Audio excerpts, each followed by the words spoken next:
If you have made it to this tiny corner of YouTube, hi, welcome, I'm happy to have you here. My name is Andi, I'm a chaotic reader, and today I want to talk about all the books that I've read in March. Hope you enjoy your time here. I would like to preface the video by saying that I read 5 books this month, which is double the usual amount. This was possible mainly because I quit my agency job in performance marketing back in February, so in March I had a lot more free time to read. I started the month by picking up The Wrath and the Dawn by Renée Ahdieh. You might have heard about this book floating around booktube and BookTok, and a lot of people praise it as one of their favorite enemies to lovers stories, so my expectations going into it were set rather high. The Wrath and the Dawn is set in a fantasy world rich with Middle Eastern influence. It is a 1001 Nights retelling where the boy king of the country, Khalid, takes a new bride each night, and by dawn they all end up being killed. We join the story from the perspective of Shahrazad, a young woman whose best friend was a bride previously, and that's why she volunteers to become a bride herself and avenge the death of her best friend. Of course, throughout the story she realizes that there's more to him that meets the eye, and his cruelty might stem from some mysterious reason and not his own free will. I'm pretty sure my 17-year-old self would have eaten up this book and the romance plot, but for my 26-year-old self, it did not captivate me as much as I expected it to. The world building was amazing, rich with descriptions of flavors, colors, and scents. I'm starting to realize that it adds so much to the story's atmosphere when scents are described. Have you ever experienced this in any of the books? However, as much as the setting was defined quite well, the characters felt less complete and kind of underdeveloped for me. I thought there would be more emphasis on the moral dilemma of our main character falling in love with the killer of her best friend, and even though it came up, I kind of felt like it was brushed over time, or at least that's how it felt for me. A lot of the lines from the romantic scenes read kind of like Tumblr quotes for me, like "she will be your undoing" and "my soul sees its equal in you," but somehow they did not land so powerful in the right moments. The enemies to lovers trope was definitely there, but I felt like the enemies part was not strong enough for me to get that heart-squeezing feeling once they finally become lovers. When I was reading it, I couldn't help but compare it to We Hunt the Flame, which was one of my favorite reads of last year. If you are thinking of picking up a book that's richly atmospheric, set in a Arabic-inspired world, with high stakes, slow burn enemies to lovers romance, and a badass female main character, I would recommend We Hunt the Flame over The Wrath and the Dawn.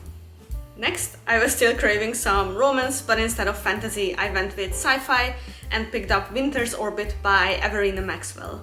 If I remember correctly, I first heard about it from a model who is read either on BookTube or BookTok, and what sold me is the teaser on the cover that says one match can light up the Empire, and also the fact that it's described as a queer space opera. In this story, we are on Ishkat, and the Empire is currently looking to renew the treaty to ensure peace and continue ruling the planets that they conquered.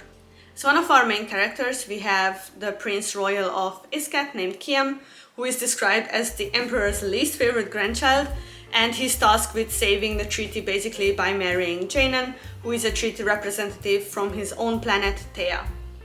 The base conflict: Janan was seemingly happily married to Kiam's cousin before his death, and the mysterious auditor really needs to approve of them in this new political marriage for the treaty signing to go forward. I am not that big on sci-fi, so it was a little personal challenge for me to pick it up, but to be honest, the plot was flowing well, it was easy to follow, and the stakes were high enough that it kept me engaged throughout the whole book. The societies described in the book were complex and detailed, and the author does an excellent job of describing the intricacies of intergalactic diplomacy and the complex power dynamics behind it, which I did not think would hold my interest, but they did. We have an arranged marriage trope with 2 male main characters who reluctantly begin to work together and learn to trust each other. It was honestly refreshing to read characters like them, because they were not perfect, they did not figure things out immediately, the universe did not mysteriously help them just so that the plot could move forward. They were flawed, they argued, they said things that they regret, and that made their struggles all that more relatable and human. That being said, I would describe the book as 80% sci-fi plot 10% miscommunication, and only 10% romance subplot. Personally, I would have liked a bit more emphasis on the sweet romance and a lot less on miscommunication. The miscommunication and the misunderstandings were killing me. I usually don't mind if it's done in a way like small doses, or it's used to build up the tension between the two characters or the yearning between the two characters, but this was just painful at one point, and the solution was not as sweet as I would have liked. Personally, I'm not sure if I should continue the series or not. The second book, Ocean's Echo, is set in the same universe but with different characters. I wonder if it's a bit more romance heavy and less relying on the two love interests assuming things about each other that are not true. Let me know if you have read the first or the second book and if you would recommend the second one more. After exploring space a little bit, the complex and intricate world building did put me in a tiny bit of a reading slump, so I needed something quick and enjoyable. Sorcery of Thorns was one of my favorite reads of last year, so I ordered Margaret Rogerson's new novella set in the same world as soon as it came out in Austria. In my opinion, it doesn't make sense to just read the novella because it follows the events of Sorcery of Thorns with a lot more emphasis on Elizabeth's relationship and feelings toward Nathaniel and Silas as well. The story mostly takes place in the mansion as the main characters become trapped there due to the protective wards misbehaving, but truly the exploration of the history of the place is just an excuse to give us more on the backstory of Nathaniel and Silas and have Elizabeth deal with her feelings and the aftermath of the plot of Sorcery of Thorns. Overall, I found it enjoyable, a quick read. It was nice to revisit the world that Margaret Rogerson created. It was just as whimsical and sweet as I expected it to be. If she comes out with more companion novellas with the same characters, I will snatch those up as well.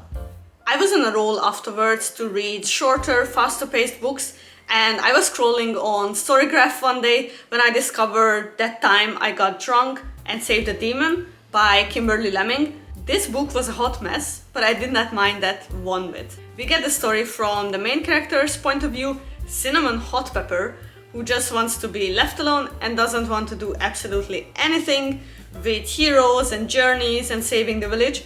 Of course, as the title says, one day she gets drunk and quite literally saves a demon and gets roped into a reluctant hero's journey. Some criticism toward the book that I've read is the juvenile writing style, which to be honest is done on purpose, and that's why it works in my opinion. We have Sin, who is the most sarcastic narrator I've ever read. She doesn't care about any of the typical hero things, and the author does an excellent job of turning cliches on their heads, but also working with them in a way that's entertaining for the reader. The romance is funny and spicy in this one, and the whole story just doesn't take itself very seriously.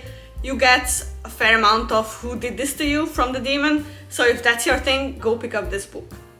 The only thing that was a bit cringe for me is when he called her Rabbit, but I just tried to block that out when I was reading it.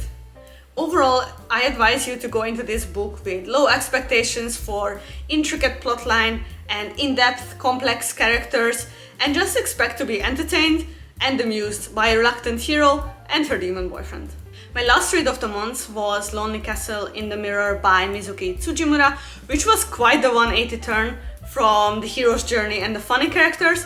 I actually picked it up for a book club and I cannot wait to meet with the others and discuss it. In this book we are in the headspace of Kokoro, a young girl who finds her mirror shining one day and she gets transported into this mysterious castle where she meets 6 other kids. They all get the mission from the Wolf Queen to find the wishing key within a year and have one of their wishes come true. The kids begin to explore the castle grounds and they also get to know each other and realize that they have more in common than they would have thought. I like this a lot more than I thought I would. I feel like Japanese stories in general have a very distinct vibe to them, with all of these muted tones, soft sounds, the wonder of mundane, which I really enjoyed, and it was easy sinking into the headspace of a teenage girl with all her worries about school and friendships. I find a lot of time in stories when the narrator is supposed to be young, but they show worries or thoughts that are more adult-like. It does not work for me and it takes me out of the story, but this book did a wonderful job of staying in that childlike perspective. And I mean it in a positive way. This story was tender, gripping, and full of healing. Sometimes there were lines that hit me right in the heart, like when Aki tells Kokoro, I'm proud of you, that must have been so hard to take. Like, that's something that my therapist said, and I never realized how impactful that could be. The twist in the end was clever, sort of predictable, but satisfying nonetheless. The ending I would also describe as being rather typical of Japanese storytelling, a hopeful ending that gives you a sense of peace that things are looking up. If you are ready for an emotionally heavy book that is a little whimsical, a little bittersweet, I recommend you pick up Lonely Castle in the Mirror. So these were the 5 books that I read in March. Hope you enjoyed me rambling about them. Have you read any of them, or are you planning to pick them up? Let me know in the comments below, and see you in my next video. Bye!